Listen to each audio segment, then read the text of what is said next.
Hi everyone, we're back again for another edition of our kitchen conversations, and this evening we're going to talk barbecues. We're going to talk big boys barbecues.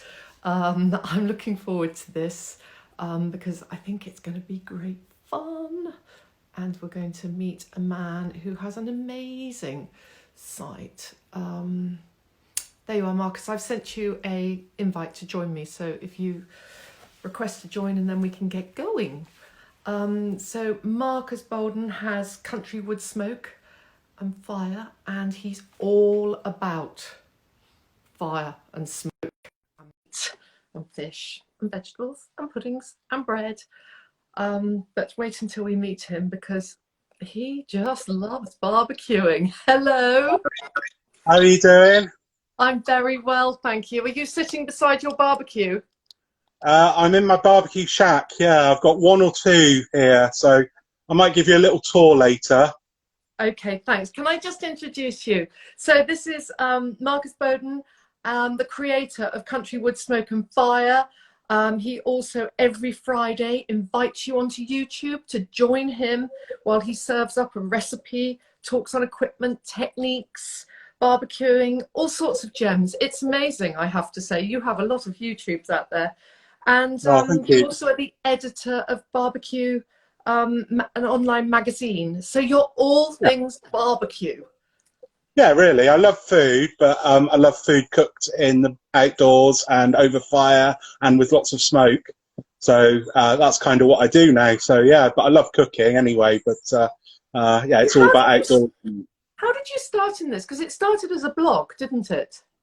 Yeah, so I started my blog Country Wood Smoke about 10 years ago, and at that time there weren't really very many men bloggers, food bloggers around.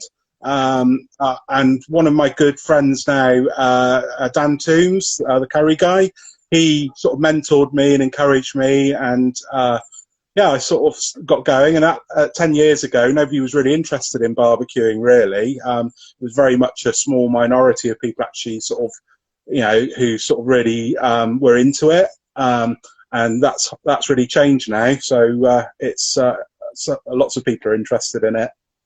So is this your full-time job or do you have No, another no, job? yeah, I work in the oil industry as a geologist. So Okay, so that's why you split your life between Devon and Aberdeen. that's right. Yes, exactly. So do you At go the out moment, onto the rigs? yeah, I do quite often. I try not to, but mostly I'm sort of office based up there. And obviously, when the coronavirus came in, I started working from home a bit more. So I'm very lucky that I can work from home with my job quite a bit, and that's great. And so working from home for me is something that comes naturally anyway. So Okay, so yeah. this is like a sideline to your geology work that you do as the real day job. Yeah, really. I mean, the oil industry's sort of been going sort of up and down quite a lot. And five years ago, I lost my sort of nice job I had at the time, working in Aberdeen, and I drove 10 hours it is odd south from Aberdeen to Devon, and I had lots of thinking time. And I thought, right, what do I do? And I thought my hobby's barbecue, so I can step that up. And things were stepping up anyway, but I thought, how can I step it up? So I started doing like street food, sort of catering stuff. Realised quickly what a lot of work that is and how much I hated it. So I thought, I thought, what else can I do? And teaching people and passing on the skills I've got became actually something that was really, really important to me. And so I started up a barbecue school here, and the people sit along here, and I teach groups of sort of 6 or 7 people how to barbecue at a time.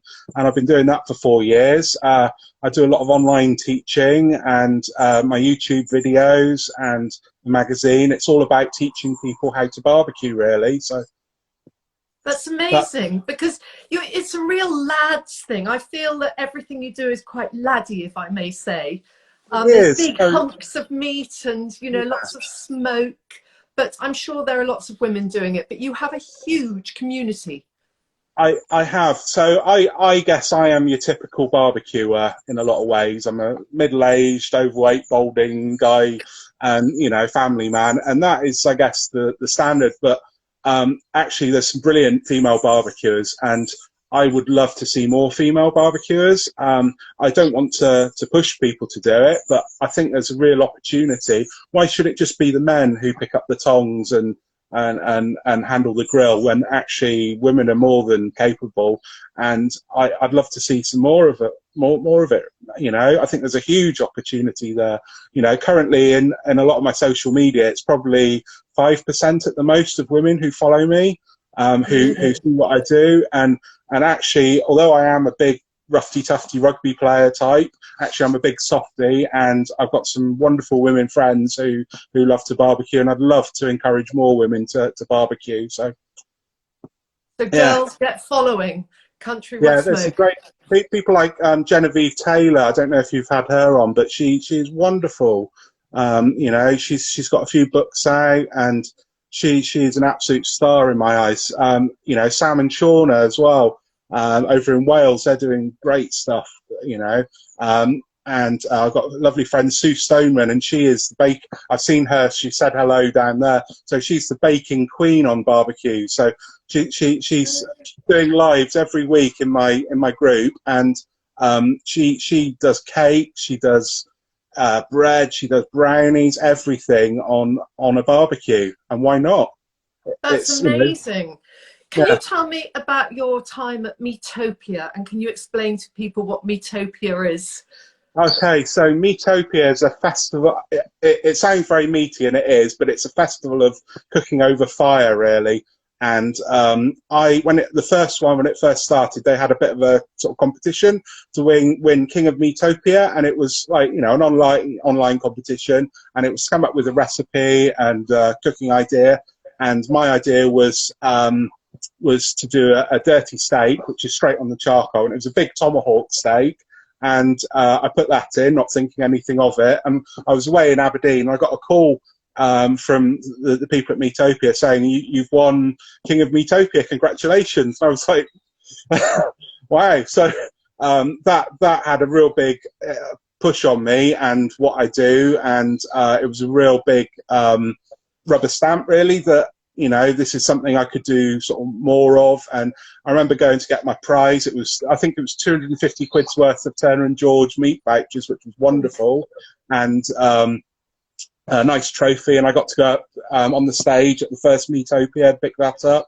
I met DJ Barbecue, Christian Stevenson, my good friend now, and he gave me the trophy, and it was wonderful. It was really good fun. So, and I had the real fortune of being invited back last year to do a demo on the stage there for a lot of people, and that was just wonderful. It just, you know, blown me away, really. For anyone who doesn't know, Meatopia happens at Tobacco Docks in East London. And Right, it's yeah. just everyone who wants to cook over fire, smoke, gets there, and it goes on for a long weekend, and it's just a sizzling sensation. And it's had a lot of interest, Great to see what all the chefs are doing with it as well. You know, chefs are really getting, you know, for a long time, barbecue and cooking over fire, like real fire, was, you know, I guess people like me in the back gardens and stuff, but there's a real push for a lot of chefs in the UK now who are really getting on board with it and really seeing the benefits of it. And I can't see why it's taken so long, but so many people now are starting to see the light, that there's some real theatre you can do with it. There's some real amazing flavours, and it's just wonderful. It's wonderful. So yeah, I for a while used to demonstrate on the big green egg and teach yeah, people yeah. how to use them. And Yeah. I remember about 2 years ago, there was a pop-up on the South Bank. I can't remember the name of the chef, forgive me. But the first course was you cooked your own vegetables down the centre on those mini green eggs. And lots of chefs now have various variations of that in their kitchens because they smoke their own food on site, which is just brilliant. Yeah. And I think, you know, I want to encourage sort of people to try it as well, because people are scared of it. And actually, with a bit of basic knowledge, which is what I like to do, and I have chefs sitting over here on my classes, and I love to show them what's possible. And actually, most chefs cooking with real fire and smoke is not on their sort of, I guess, on their repertoire really, that they've trained. And so it is a big step. And I've had a lot of chefs ask me for advice. How do I do this? How do I do that? And I'm more than happy to help. You know, sometimes it's hard to go to somebody and say, look, how do you do this? You know, but I like to think I'm pretty approachable, and I love to help people. So, you know, if anyone's got anything they need asking, because sometimes it's like the simple things like, how do I light a barbecue? And there's so many people who come on my classes, and I show them how to light a barbecue, and they say, why hasn't anyone ever shown us how to do this with charcoal? And that's the real, you know, it's even the basic things, you know, how to set up a barbecue like that. And people say, why hasn't anyone ever shown us how to do this? And there's some real basic knowledge in the UK that's missing, I think. Well, and you're brilliant, because on your website you do an awful lot of, or on your YouTube, how to. Which is very clever, and you go through various things. And so I'm sure people could write into you and say, how do I do this? And you'd most probably make a film and put it up the next week. Yeah, absolutely. I have so many people asking me, you know, daily, how do I do this? How do I cook this bit of meat? How do I set the temperatures? You know, and I like to try and answer those. You know, my book was a step towards that, because I could see so many people wanted those basic answers. And, you know, sometimes there's, you know, like a lot of the barbecue books have had, you know, it's very in-depth smoking briskets and things, whereas actually people want to know some of the basic stuff and some simple food that they can cook at home. And then when they've got the confidence, some things that they can do extra. So it's starting with small steps and then being able to build from that. And you take people on a bit of a journey, I think, and that's really important with barbecue. There's a journey of learning. I've been on it myself, and I've seen it with so many others. And if you just jump in straight in, like a lot of people want to do with a brisket to cook, which is the trickiest of things to cook on a barbecue, then you're jumping really in at the deep end, whereas there's a whole load of things you can learn that give you the steps to learn. And some people don't want to learn that, they just want some nice food. But there's a lot of people now looking to learn the craft of barbecue, and those little steps are really important. And I think lots of people have had too much cremated, raw in the middle barbecue food, and they've been cooking over flames instead of over embers with the real heat. Just tell me this, have you spent time in South America, or are you completely self-taught? Because I sort of feel you've got some influences from another country. I've worked pretty much all around the world, really. I've never been to South America, but I love their food. I've never been to the southern states, but I've been to sort of Canada and the northern states. I'm saving the southern states for I want to do a road trip with my kids in a big RV, so that's my plan with them. But yeah, I've had a lot of influences from literally all around the world. I worked in West Africa, I've worked in the Middle East, the Far East. You know, I've travelled lots, so I like to think that rather than just following like American Smokehouse, I do lots of things. You know, there's so many people around the world who cook on fire, and I like to think, you know, just copying American barbecue, you know, ribs, brisket, pulled pork, is fine, but there's so much more to cooking with fire, really, I think. Someone's just asked a question. PC Barbecue, tell us about your first big cook. Now, is that a joke? Okay. What's your first big cook? So we moved to this lovely, you know, Devon. I moved from Exeter to rural Devon, and we got a lovely garden here, and we had kids and parties and stuff, and I got fed up with flipping burgers and sausages. So one of the first big cooks I had was a whole pig, and there was a farm just over the road from us, and I got a whole pig off him, and I cooked it on a spit. And it was quite a big deal because I'd only just started eating meat at the time, and I was vegetarian for 14 years. So for me it was quite a big deal to cook a whole animal, but it was a real sort of like light bulb moment that there's different ways. You don't have to be stood flipping burgers and sausages for a party. You can cook big chunks of meat or whole animals if you choose, if it's a really big party. And yeah, so that was my okay, it was your whole piggy, and you built the whole setup and system, didn't you, for the pig to be on, and you hand turned it and you basted it with rosemary oil and all the rest of it. Yeah, proper, you know, rustic cooking. No, and there is something magical. And what I think is quite funny, you really want people to cook in the winter outside. It's not just for the summer. It's not just sunny day Yeah. cooking. Yeah. Actually, I prefer cooking in the winter. I mean, I'm lucky I've got a roof over the top of me here, so a bit of rain or snow doesn't usually bother me.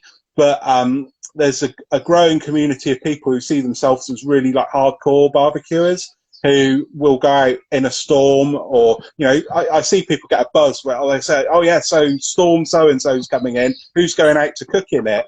And you'll see pictures of people like, you know, like windswept out cooking. And you know, you've seen the picture of me in the snow. I got home I missed the first, that was a couple of years ago, and I missed the first snowstorm, but I caught the second one, and I purposefully went out to cook in the snow in my Hawaiian and shorts, and, you know, because I wanted to, because You did it's have fun. swirls on your feet. You weren't in your flip-flops. No, exactly. But also, I'm I not think totally the silly. barbecuing has changed with the Komodo Joe and the big green egg. Yeah, They've encouraged people to brine a turkey and then cook their yeah, turkey on Christmas Day. And because you have absolutely. control, you haven't got to stand there fiddling with it. You can just pop Yeah. in and out every half an hour and check it. I've been doing that for 10 years now, cooking my turkey on the barbecue, and I love it. Like the house, you know, I've got 3 little ones, and the house is really busy, as you can imagine, Christmas morning. So I'll come out, pop the turkey on the barbecue, and I'll keep nipping out, saying, oh, I've got to check it. And usually I'll have something to drink out here, you know, a glass of sherry or something. And Oh, it's yes, just sherry. this is my I little, don't you think know. so. This is my port usually, actually, but this is my little escape, as it were, out here. And you know, I'm very lucky. I built this shack almost 10 years ago, and it's made a really big difference. And that's one of the things I think that's spurring as well the outdoor cooking, is people up and down the UK are building shacks to protect them from rain. And that's because you say to people, I love cooking outdoors. They say, oh, what about the weather? And all you need is a little roof, you know, a lean-to somewhere next to your house or something, and you can cook year round. And some of our best times are out here with the kids cooking. You know, I'm cooking, it might be raining out there, and we're just in here and we love it. And a lot of places around the world, I had my honeymoon in New Zealand, and they have little batches, they call them, and they're just Yes. outdoor. Yeah, they're just cooking and living outdoors, and people say, oh, what a quality of life they've got. And that's the quality of life is there, I think. And Yeah, and yeah, also you don't focus on the weather, because if yeah, it's raining, you just put on a rain mac. You know, you just dress yeah, correctly. As we spoke to Simon Stallard last night, he said he just yeah, loves cooking outside, and come yeah. rain or shine, he's doing it. Yeah, absolutely. And there's more and more people seeing that, and the I think the lifestyle benefits of being outdoors, you know, for your health, for your well-being, it's just so good. And you know, I'm a pretty chilled out guy, but you know, I'm even more so because I'm just out here all the time. You know, Yeah. Can I just ask you, how many barbecues have you got? do you want to have a quick look round and you'll see? I've lost count at the moment, but do you want to have a quick Yeah, look because you round? must get anyone who develops a new barbecue, they must be sending it to you. Yeah. So I help lots of businesses various ways, give sort of technical advice, and sort of I do videos and content. But I'll give you a quick Okay, I can tour see around. about 11 there already. Yeah, there's a few more out there. Okay. And Quite do a you few. fire up all your barbecues with wood, or do you ever use gas? So I've got a couple of gas ones. There's a gas one down there, the big silver one. Yeah. I've got a couple of gas ones. I try to use charcoal. I like charcoal or wood. Gas is fine. It's convenient for a lot of people. I've got a gas grill over near the house, and sometimes if I'm just doing something for the kids, I'll just do that quickly. Gas is very convenient. And there is a little bit of snobbery around barbecue, that gas isn't proper barbecue. I'd say just get outdoors and cook. That's the important thing. Whatever suits you. People tend not to use charcoal because they say, oh, it's dirty, it's hard to light. And actually, I teach people ways of lighting charcoal within like a minute to up to 10 minutes. You know, so there are ways of doing that, and you get such a good flavour from charcoal and wood smoke. Yes, you do. You can't get that from gas, I have to say. I had a No. very well-known gas one, and I actually sold it because I didn't want it anymore. Because No. it was just, I could have cooked it underneath the grill in the house. It wasn't imparting those flavours of the wood. And it's changing as well. I mean, now there's like wood pellet grills that you can get that run on small pellets of wood, and they give a nice smoke as well. There's like Argentine sort of parrillas, which you know, usually the wood burns down and then the embers you drag them across, and that's a really nice. That's the really authentic way of cooking, I think. You've just installed one of those, haven't you? I have, yeah. I've got it over there. So yeah, no, it looks fantastic. Take you over and have a look. That's that one there, this shiny one that I haven't even cooked on yet. Can you see that one? Yeah, I can. I'll tell you a story. I was up in the Outer Hebrides about 2 years ago, and we go to this island, we take all our own food, and we're self-sufficient and all the rest of it. Yeah. And I said, right, we've got to build a fire pit because these fishermen kept on coming with all these lobsters and crabs for us. So we dug a big fire pit, and then we put stones all around it. Then we had no metal to put on top, but on the fire that was like the bonfire of the waste from the house, we found a mattress. So we stripped it to pieces, and we took out all the metal springy bit, and we put that on top of the flames, and that's what we balanced all our food on. Wow. Brilliant, I have to say. And when the heat was not coming up enough, we just used to cover it in tin foil. Yeah. And then you would just sort of keep the smoke in, and it was the best lobsters. And as you say, eating outside, overlooking the sea, it would rain or shine, we just stayed there, we had a beer, we had whatever we were eating, and there were about 10 of us, and it was heaven.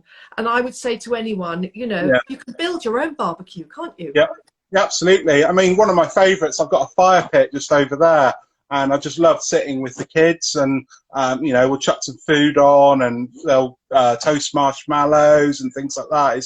It's wonderful, and sometimes the simpler the better. Even right down the bottom there, I've built a circle of stones, like a raised circle of stones, and just put a grill on top, and I just love it. I just sit around there and, you know, relax and cook and, you know, and eat, and that's the best.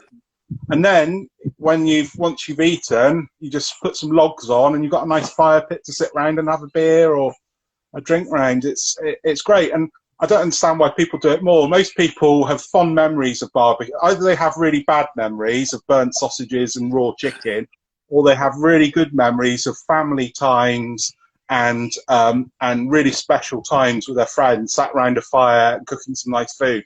And I want to get rid of that one and help people do more of that one, you know, the good time. And I think that's really empowering when you can do that, when you can give people some simple advice to get some really good food off the barbecue. And then, you know, people come back to me after doing my courses and say, look, you've changed my life, you know, and that for me is amazing. I'm so proud of that I've taught those people how to do that. And, you know, and I'm getting the same with my book as well. You know, people just saying your book has made such a difference.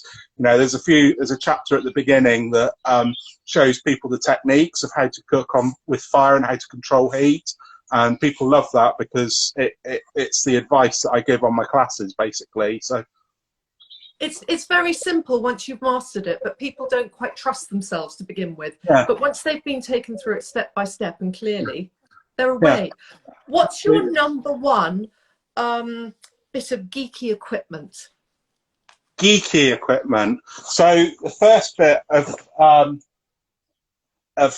kit I would say is like a thermometer, a digital thermometer, a simple one, and that I tell people in my class, I say, if you go away from here not remembering anything, just get something like this, and this is a nice leopard print one, but a thermometer like this, you can put it into the food and it will tell you that the food is cooked or not. And that's the big thing, is once people get confidence with that they know that their food's cooked, because you can put your chicken, say, in the oven, and it's, you set the dial for 180, and you know that it's going to be ready because the packet says it's ready in a couple of hours or what, an and hour the and a half. temperature's even and all the rest of it. Yeah, but you do it on a barbecue, and it's very, the dial temperature dials aren't always accurate and stuff, and people worry and they cut into it and they go, oh, is that, the juice is clear or are they cloud, and it's so hard.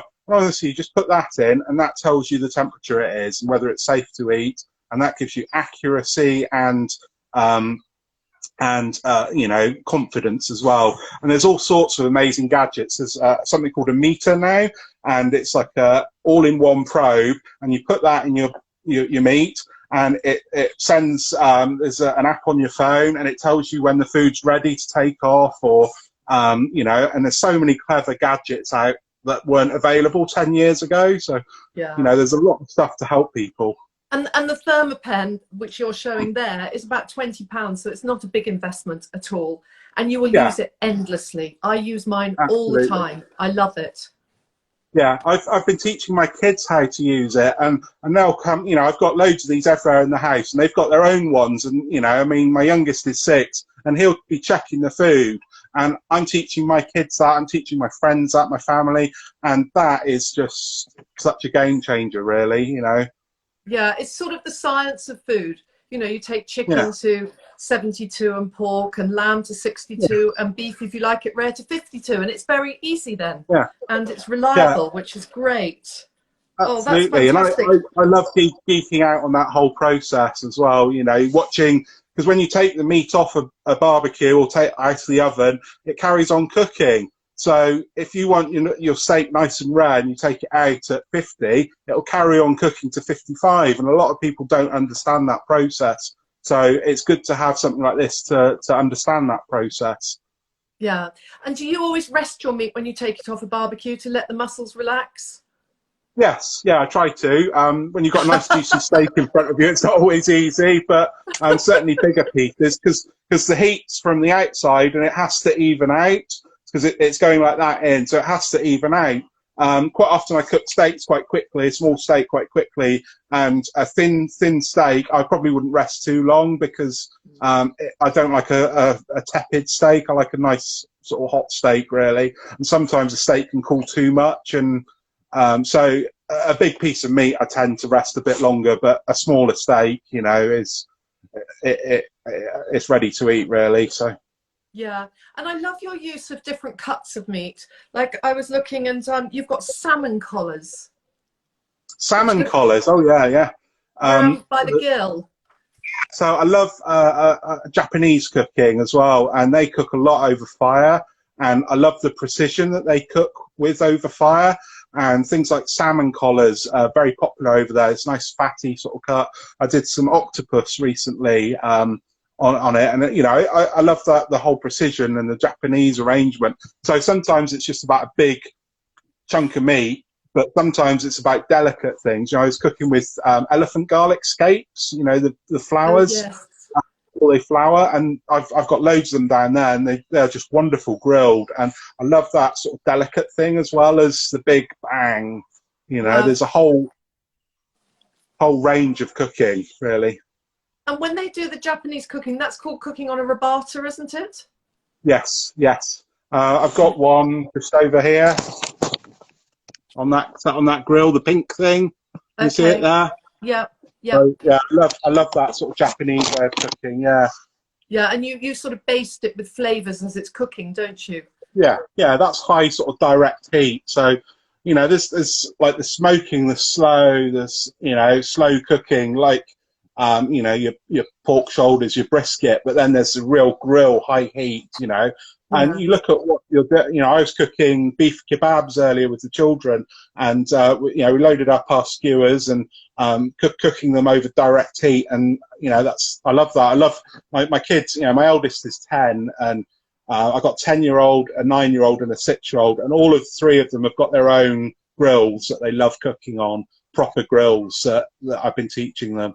And they're, the youngest one's, he can cook burgers, fine, steaks. the oldest one's really sort of, you know, he can cook chicken no problem at all. He knows how to do chicken and to check it, and he's very good at that. So my daughter likes cooking seafood on, you know, tuna steaks and things. So that's her Yeah, I thing. heard. That sounds amazing. And you even cook bread on your Yeah, barbecues, don't you? yeah. Mostly wood-fired ovens as well. But yeah, you can cook bread in the barbecue. So I've got a few wood-fired ovens. That's one over there, that big silver one. So Yes. yeah, above the cut. And my original one is over there somewhere, the white one. You probably can see it, white brick one I've got, Yes, and from a distance I can see it.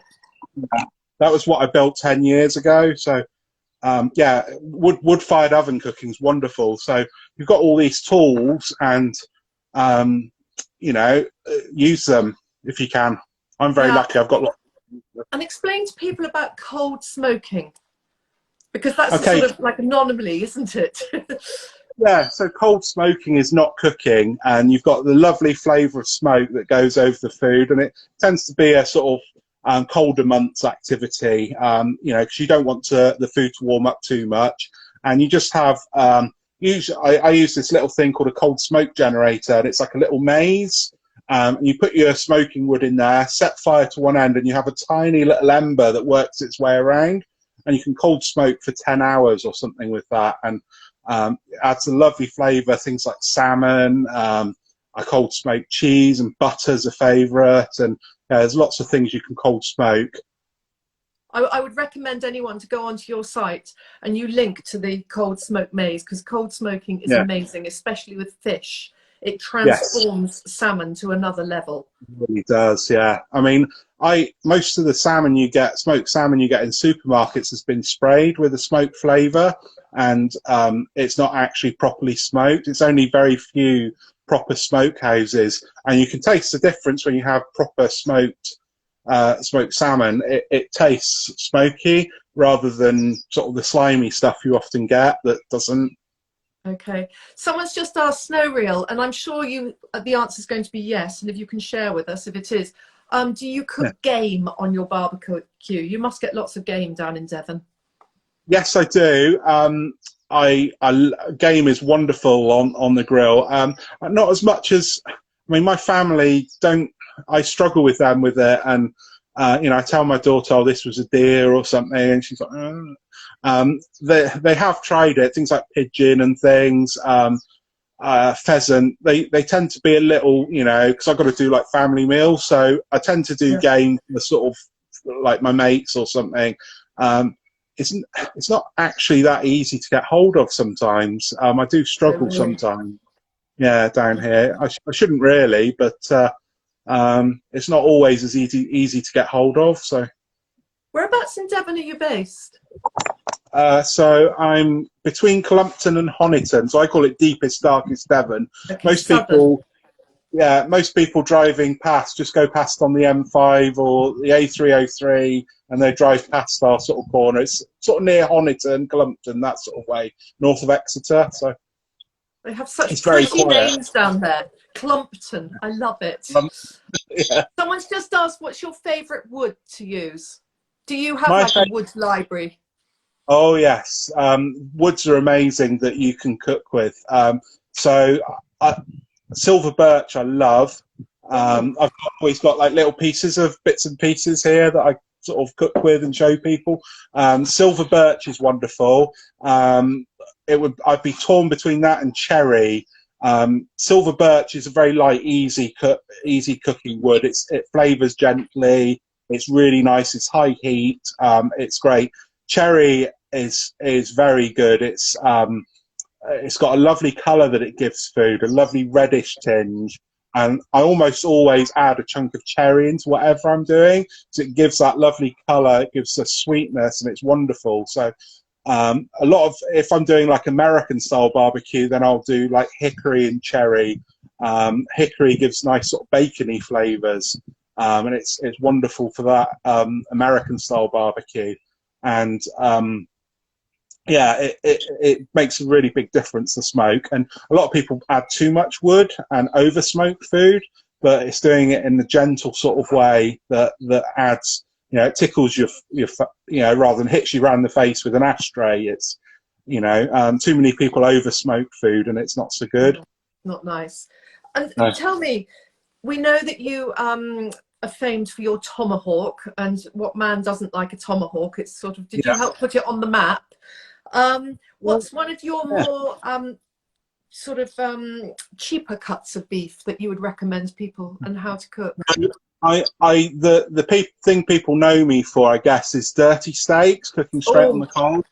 And a lot of people go, oh, doesn't it get gritty and dirty? But if it's done on really good charcoal, really good lumpwood charcoal, not briquettes, it's got to be good lumpwood charcoal, proper pieces like this, where you can regular wood, proper lumpwood charcoal, and you get my favourite cut for doing it is a hanger steak. I love hanger steak; it's so underrated, and I've seen the prices just going up and up and up the last few years of that, and quite often the abattoir or the butcher will keep it back to themselves. So it's you turn up and you say, oh, I'd like a hanger steak, and they say, oh, I haven't got any, and he's probably having it for his tea. So it's hard to get hold of, but it's so good. It's tender when it's cooked right. It's flavorful, and it's the for those who don't know, it's the diaphragm muscle basically, and it is so good. You only get one really, but it's also known as the anglais or the bavette, isn't it, in French? Bavette's different. Anglais, yes, it is. So anglais, the diaphragm down there. Yeah, bavette's the sort of skirt around the side here, so it's a bit thicker. Yeah, you can tell a true hanger because it's got a thick seam of sinew up the middle, and you've got to go either side of that. But when you do, it's wonderful. It's really good. It's sort of a tube, and you have to butterfly it open, don't you? Yeah, no, you've got to literally almost skin out. Runs right through the middle, and you've got to run your knife either side of it, and you take this long piece of sinew out the middle, and then you've got two lobes of beautiful steak. The flat iron's one that tends to be sort of butterflied out like that, but hanger, you get two lobes like that, and it's one. It's not the prettiest steak, but oh, is it good? It's really juicy and textured. And flavoursome if cooked properly. That's one very key thing, isn't it? I cook it straight on the hot coals, and it takes a bit longer than people think, about 4 or 5 minutes, and then you turn it. And then what I do is brush it with, I've got a herb base that I call my dirty baste, and I brush that on. It's things like garlic and rosemary, thyme, flat leaf parsley. Sometimes I'll put an anchovy and some lemon in, things like that, and you brush that on. Again, a chimichurri is really good with that, and so you've got built up a nice crust, and then you brush it with that sort of herby base, which just sucks it in, and the flavour is just sublime. That's the first thing I do on my classes when people arrive, so they're usually hungry, and it's quite funny. My barbecue basics class, people turn up and they expect sausages and burgers maybe sometimes, and I like to reset. And everyone's got a preconceived idea of what barbecue is, and I like to reset that. And I go to the absolute. For me, the absolute basic is a pile of charcoal and some nice meat, and you put the meat on the charcoal. That's as basic as it can be, and it just totally resets people's ideas of what barbecue is. And that's all you need sometimes. That's why I call my book Food and Fire, because that's all you need is food and fire, really. I love gadgets and I love the toys and stuff, but the basis of it is like food and fire, really. So, caveman cooking. Yeah, absolutely. It's quite strange, isn't it? The caveman, and there's the refined, and I love that there's such a big range with it. A lot of like restaurant food is very refined and very high end. They can't go to that dirty sort of end, and I love barbecue in that you can do that whole range. There's very few ways of cooking where you've got the whole range open to you. And what I love as well in the UK is really we've got a blank chalkboard really for barbecue. 10 years ago there was nothing. We've got no recent barbecue culture of cooking with fire, so there's a blank slate really, and we were very good at cooking over fire. We were the roast beef. We were known for a big bits of meat turning on spits. We were world famous for that. We've lost that, and I'd like to see people regain that sort of that knowledge, because it's there in us, I think. I think it is. And someone's just asking about the dirty. Presume the coals must be white, so the embers must be white when you cook dirty, mustn't they? So they need to be, I call it red hot. So they'll go white, and that is a surface of ash, and it's a very fine ash. What I do is blow it off, literally just before I put the steak on. So I'll give it a good. You can't do that now with COVID. No, you can't. I can for my family, but yeah, Yes. I mean, you can get like blowers as well to do it as well if you participate it. But that gives you a nice red hot ember surface, and you go straight onto that, and you leave it on there for 4 or 5 minutes. And then you turn it, and most people think, oh, it's going to be burnt to a cinder. But what you've done is you've basically removed the air gap, so you're searing straight on the hot charcoal, and it doesn't flare up and it doesn't burn, and it's wonderful. I'm a big fan. Yeah, I'm a big fan. I do love that, I have to say, and it works incredibly well. It really does. And you have to trust yourself the first time you do it, but it does absolutely work. A lot of people get scared about doing it, worried about doing it, and I'd say go try an inexpensive cut like skirt or hanger where it is inexpensive. And there's other wonderful things you can cut, like vegetables. You tuck them into the embers. Things like aubergine and squash, onions are wonderful. Seafood, you can put lobsters in their shell, just in the embers, and yeah. It's the flavour. It's like the flavour's forced into the food, into it. Nothing's dripping out. Yeah. It's all just pushing in, isn't it? Yeah. Yeah, no, that's brilliant. Well, listen, this has been absolutely fantastic. Are you still there, or are we losing connection? Yes. No, I'm good. I'm good. So. Okay, and can we have your favourite food influences on film or book or chef or? Okay, cool. Yeah, so I was thinking about this, and it's not easy. So probably my favourite go-to film of all time would be Jiro Dreams of Sushi, which is probably a bit bizarre for somebody who likes big, juicy chunks of meat. But I love the precision, and I love the attention to detail, and I just love the care of the food and the story. And yeah, I mean, it's a polar opposite from a lot of what I do, but actually it's just a beautiful film, and it just the whole story of it just gets me. So that's beautiful to hear. I like that. I love that film. TV, I don't watch much TV. I love it that there's a few UK sort of barbecue shows that are appearing. Sam and Shauna are wonderful over in Wales. They're doing great stuff. I think they're on their third series now, and they travel around South Wales, and they cook for community people. It's my dream one day to have a TV show, but I think I've got a face for radio, so it's not quite happening. So I love the idea of being able to teach people, to a wider audience, how to cook on a barbecue. So that's one of my dreams, but we'll see. Books wise, I've got 2 books here that have pretty inspired me. One's food and one's non-food. So non-food would be that one. I love that book. You'll have to read it out because it comes up like a mirror for us. Okay. So it's Norwegian Wood, Chopping, Stacking and Drying Wood the Scandinavian Way. And that was a bestseller for a long time, a few years ago. And it's got old guys in there. It's got chainsaws. It's got, how to stack wood. It's wonderful. I love to sit by the fire and read that. It's, a lot of like barbecuing is about fire and wood and heat control. So when you get those basics and you get some good wood to cook with, that will help you a long way. So I love that book. It's brilliant. And the other one I really like is a food book. So he's probably one of my favourite chefs, Adam Perry Lang, and it's Charred and Scruffed, and that is a great book. He does dirty steaks. He does some wonderful food, like all sorts of planked food, and he's a great chef. I love what he does. He's going through a tough time at the moment in the States, with restaurant business and stuff. But he's a very inspiring guy, and probably Francis Malman's the other chef who inspires me hugely. Oh, that's great. Thank you very, very much. Okay. You're amazingly enthusiastic.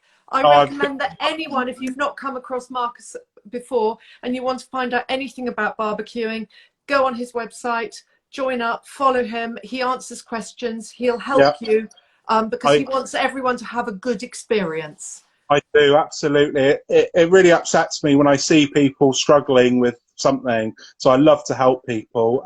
My website's countrywoodsmoke.com, and I've got a Facebook community called Country Woodsmoke, and it's a group. It's got 22,000 people in who are mad about outdoor cooking. So you know, and I'm Country Woodsmoke most places like YouTube. So come and say hello. I love to see what people cook as well. So share food pictures and everything. It's good. Thank you for having Marcus, me. it's really, really nice to meet you, and thank you very much. And have a lovely barbecue this evening with the family. I will. Thank you. Take care. Okay, Cheers. take care. Thanks, everyone. Bye. Bye. Bye.